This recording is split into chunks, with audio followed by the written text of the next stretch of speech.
அன்பார்ந்த நேயர்களே, இடைவேளைக்கு முன்பாக வேர்வையோடு உப்பு எப்படி சேர்ந்து வெளியேறுகிறது, அந்த உப்பு பூத்தலை போக்குவதற்கு நம் பாரம்பரிய மருத்துவத்தின் மூலம் எந்தெந்த பொருட்களை கொண்டு ஒரு மருந்து தயார் செய்து கொடுக்கலாம் என பார்த்தோம்.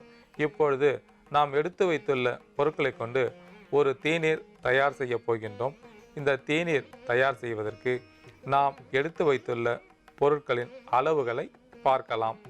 ஆவாரம் பூ, ஆவாரம் இலை, ஆவாரம் பட்டை மூன்றும் சேர்ந்த கலவையிலிருந்து 30 கிராம், மருதாணி இலை 10 கிராம், லவங்கம் 2, லவங்க பட்டை ஒரு சிறிய துண்டு, பனை வெல்லம் தேவையான அளவு.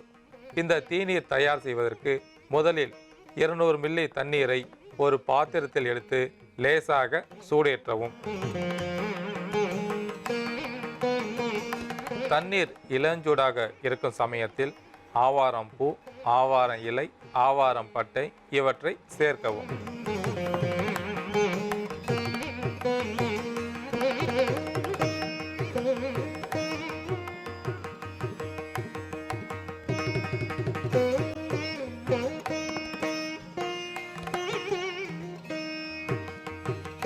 அடுத்ததாக மருதாணி இலையை சேர்க்கவும்.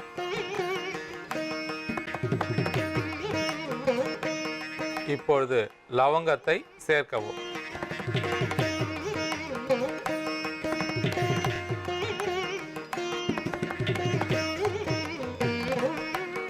அடுத்ததாக லவங்க பட்டையை சேர்க்கவும்.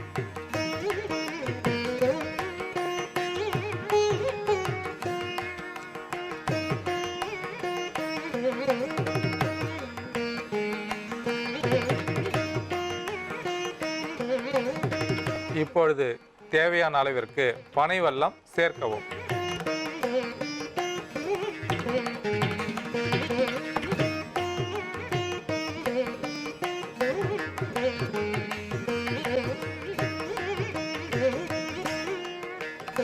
இந்த தீநீர் தயாராகிவிட்டது. இப்பொழுது வடிகட்டி எடுத்துக்கொள்ளவும்.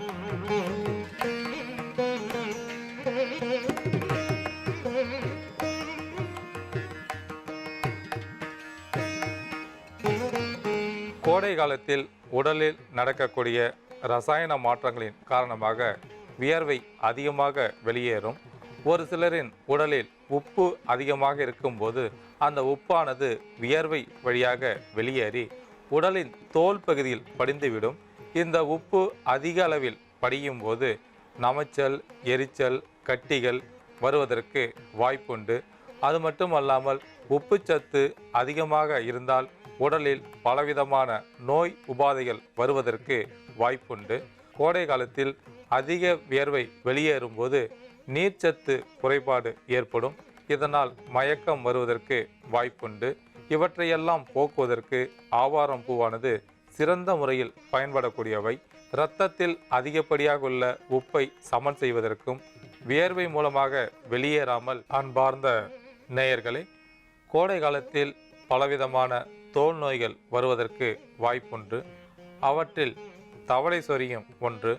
அதாவது தோல் பகுதி அதிக உஷ்ணமாகும் பொழுது தோல் நோய்கள் வருகின்றன. இந்த தவளை சொறி வருவதற்கு ஒரு சில தொற்று கிருமிகள் மூலமாக தோல் பாதிப்படைந்து தவளை சொறி வருகின்றன.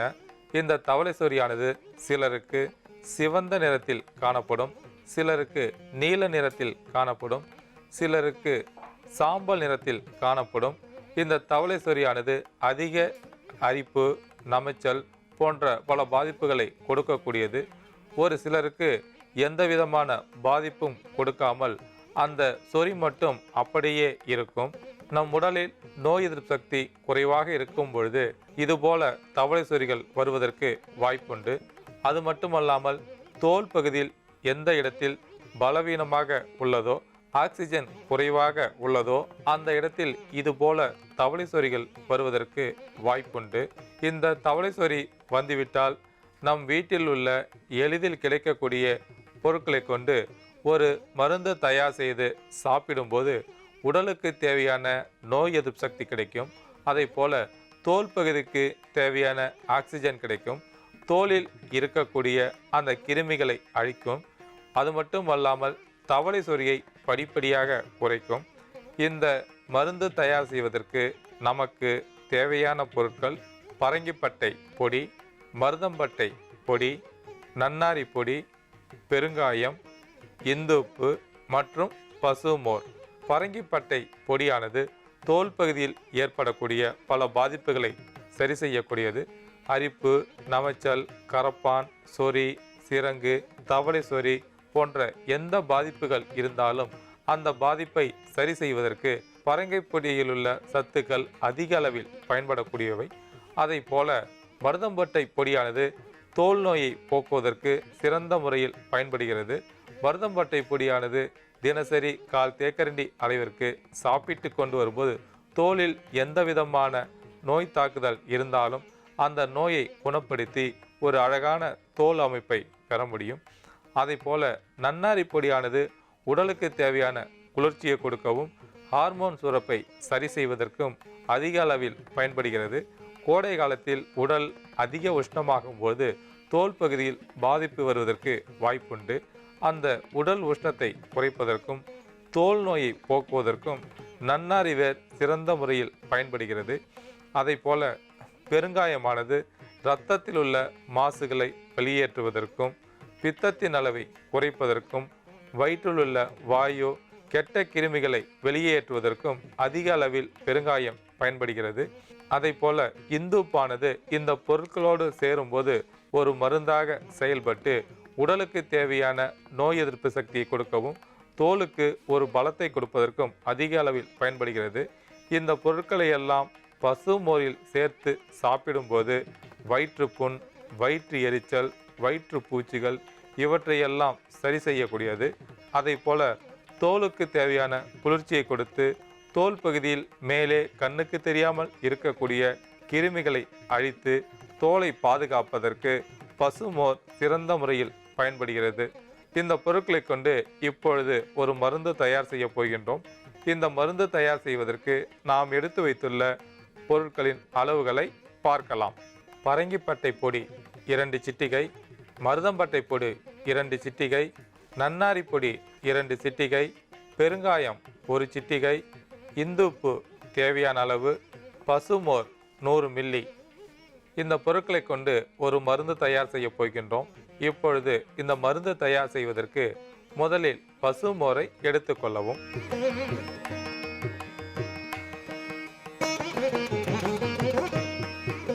இப்பொழுது பரங்கிப்பட்டை பொடியை சேர்க்கவும்.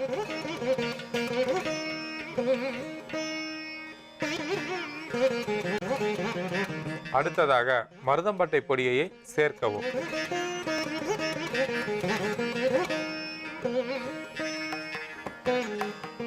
அடுத்ததாக நன்னாரி பொடியை சேர்க்கவும்.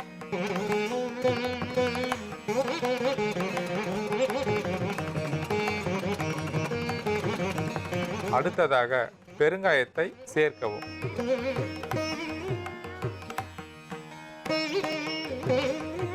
இப்பொழுது தேவையான அளவிற்கு இந்துப்பு சேர்த்து நன்றாக கலக்கவும்.